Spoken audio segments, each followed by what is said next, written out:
I'm Jim Eames. I've lived in Coombe Bissett for a year only, but I'm a dog training instructor and I'm very much passionate about dog safety and dog theft. So is that why you decided to get involved with DoghHorn? Very much so, very much so. I've seen reports over the past couple of years of dog theft, and I couldn't imagine how I'd feel if one of mine was stolen, or both, And when I saw this campaign for alerting everyone in the vicinity of a potential theft or an actual ongoing theft or someone who is obviously suspicious and eyeing up dogs for stealing, then to be able to be proactive in warning everyone around about that potential threat, then I thought this is just the best way to go. So how does that work then? Is it an online thing, or is it in the paper? How do you warn them, or how does it work? So there's a Facebook group, there's WhatsApp pages, and you warn people about suspicious vehicles like that on Facebook pages and such like, or there's been thefts, be aware, highlighting it, warning everyone. But actually, in a dog community, when there's lots of people walking around, then if it happens there and then, this is the whistle and the lanyard. Okay, the lanyard is to let everyone know that we are active in the area. The yellow lanyard highlights the fact that DoghHorn is there and aware and paying attention. And the whistle is, if it happens, then we start blowing the whistle as loud as possible. A certain sequence of blasts that everyone in DoghHorn is aware of. They hear that warning and they know to be on the lookout. And especially if, so if you imagine somebody's nabbed one of my dogs and they're a big bloke and I don't want to tackle them, I start blowing the whistle. Anyone else in the area that's got the DoghHorn connection, the lanyard and the whistle, start blowing the whistle as well. It transfers to car horns, blowing the same sequence of warnings.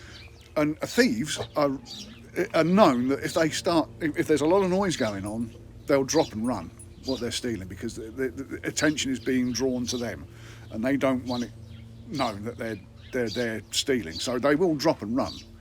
And that's the proactive part of DoghHorn, is to say, look, we know you're here and we're going to make the noise until, and we're going to follow you. We're going to stay on your tail and keep following you. It's sort of like sounding the alarm then. It really is. And the sequence was, we get this little reminder here, pause. Mm-hmm. So pause, P for pause, as in stop, wait. Is it real, what's happening? Yes, it is, carry on. Act fast, act now, act immediately, start blowing that whistle, get people's attention, make sure everyone in the area knows what's going on. W for the whistle, transfer that to the car horns, get people blowing. If somebody stops to find out what's going on, tell them what the sequence is, start hitting that horn, blast that horn, follow that bloke, do this, do that. But again, the S, stay safe, so pause. Don't attack them, don't go in and try and tackle them, that's not the right thing to do. But just get on their tail, keep it all active and loud, and they will desist in the theft. So is that sort of the only thing that DoghHorn does, is just sort of alert others of potential? We have a shop and online, we make everyone aware. We're getting groups together. As I say, it's growing. So we're online. There's Facebook page. There's a website, and the WhatsApp groups are for local communities. Myself, I'm an agent for DoghHorn, so I just go out and I promote. I'm not going to set up a group here. I'm going to get somebody else to do that, I hope, fingers crossed, in the village to actually get the village community looking out for each other's dogs. And then passing it on to Salisbury, down to Wimborne. And so it's just getting everyone up active in preventing dog theft. There's plenty of groups out there that help after a dog's been stolen with searching and such like. They're absolutely fantastic. But we're trying to promote stopping it before it happens. And that really is just getting out there and, if it happens, be noisy. But it's be seen as well. If you're seen with the lanyards, and there's lots of people in the community walking around with the lanyards, thieves are just going to go, oh, okay, I'm not interested in this area. Too many people wearing the lanyards, it's just going to be too difficult. So for anyone listening, how would they join DoghHorn? Go on the website. There's emails there, contact them. They can contact me personally. I've got my own website, which is the dog training one, but I'm there specifically for DogHorn, as well as my own company, a business.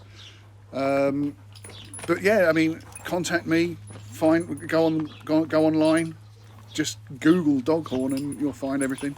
The guy that founded it is Nigel King, and he's a really smashing guy, and he got into this because one of his friend's dogs got stolen and they spent a week looking for it, and he just couldn't bear the thought that this could happen to other people. So my final one, again for anybody listening, you mentioned sort of suspicious people, looking out for suspicious vehicles, that sort of thing. How would someone who isn't you recognise that sort of thing? Good question. Is it a vehicle you know? I mean, if it's parked up in an area close to where there's lots of dog walking going on, is it a vehicle that you know, that you see regularly, or is it suspicious? Is it parked not in the main car park but around the corner, partly hidden from view, or is there suspicious activity? People just lurking, getting out of these vehicles and just lurking at the side where there's lots of dog walkers. Or there are, if you pay attention, there are real signs that these are very suspicious people and activities going on. It's just being alert to your surroundings. If you see the suspicious vehicles, and if you're not sure, take a photograph. And if they see you taking a photograph and it's a suspicious vehicle, the chances are they're going to drive away. They're not going to hang around, they're going to go. So get your phone out, just start taking photos.